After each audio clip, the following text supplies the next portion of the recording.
Halo teman-teman, apakah kalian ingin melakukan diversifikasi investasi atau justru baru mau memulai investasi tapi takut terjerat investasi bodong? Selama ini banyak kisah korban investasi yang terus bergulir dengan berbagai macam versi loh.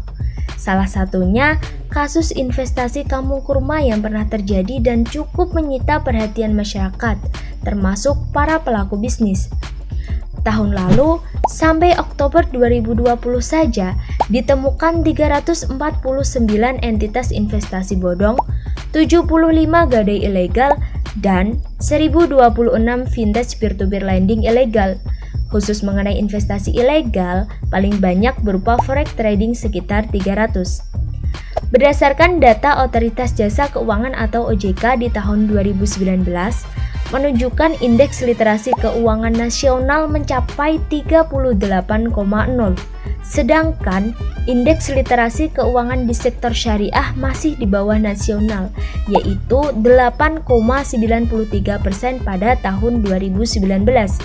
Dari fenomena tersebut, dapat disimpulkan bahwa literasi keuangan Indonesia masih rendah. Hal ini menunjukkan perlunya setiap individu paham akan literasi keuangan agar terhindar dari resiko penipuan terkait keuangan layaknya investasi bodong. Dengan tanpa kewaspadaan terhadap berbagai tawaran investasi yang mencurigakan, kasus investasi bodong sulit dicegah. Apa sih ciri-ciri investasi bodong? Yuk, kenali ciri-ciri investasi bodong ini. Yang pertama, tidak memiliki izin atau ilegal. Aspek legal memberikan perlindungan bila suatu ketika terjadi permasalahan pada produk investasi tersebut. Kalian harus tahu kemana akan mengadukan masalah.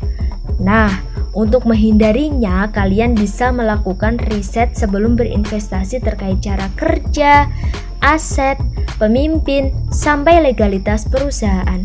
Dan kalian juga bisa memeriksa legalitas melalui website resmi OJK, melalui call center di 157 atau melalui email kewaspadainvestasi@ojk.go.id. Yang kedua, menawarkan keuntungan pasti yang tidak wajar. Jadi, kalian patut curiga tuh bila ada klaim pasti untung atau dijamin untung. Karena dalam investasi, keuntungan sejatinya masih berupa prospek atau ekspektasi, bukan sebuah kepastian. Di sini penting untuk selalu menjaga pikiran agar selalu rasional dan melihat segala situasi secara jernih tanpa didorong oleh hawa nafsu. Yang ketiga, tidak memiliki aset dasar yang jelas.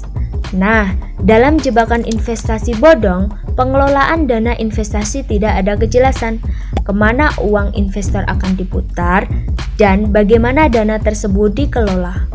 Yang keempat, tidak ada transparansi risiko.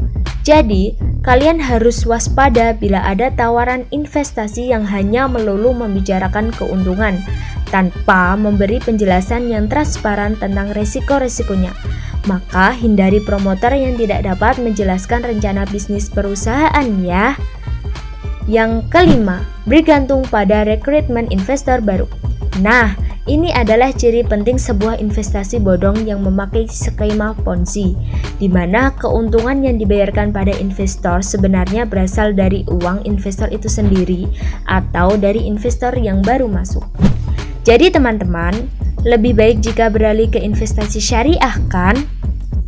Karena setiap jenis investasi syariah harus menjauhi gharar atau pemberian informasi yang kurang lengkap, sehingga dijamin lebih aman dan terpercaya.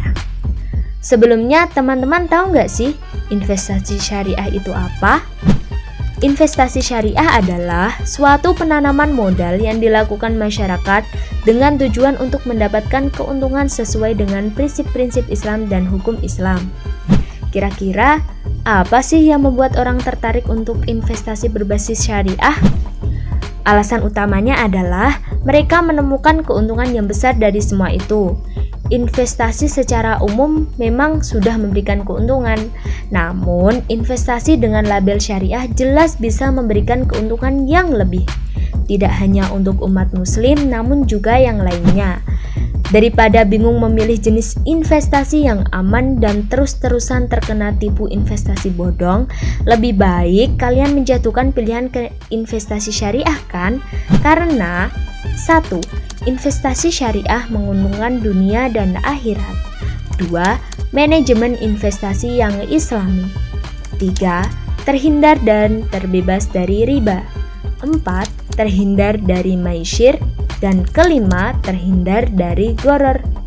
Jadi, dengan adanya literasi keuangan syariah, diharapkan mampu meningkatkan pengetahuan masyarakat serta mengubah perilaku masyarakat dalam mengelola keuangan secara lebih baik, mampu dan cerdas memilih investasi yang halal dan menguntungkan, serta mampu mencegah masyarakat mengikuti investasi bodong. Namun, meskipun berlabel syariah, tapi tetap harus hati-hati dan pastikan sudah terdaftar di OJK ya. Ada baiknya sebelum berinvestasi kalian juga bisa bertanya kepada orang yang lebih paham, sudah memiliki pengalaman dan pengetahuan yang cukup dalam hal investasi, sehingga mereka bisa memberikan ilmu kepada kalian dan membantu dalam mengenali mana investasi yang legal atau bodong.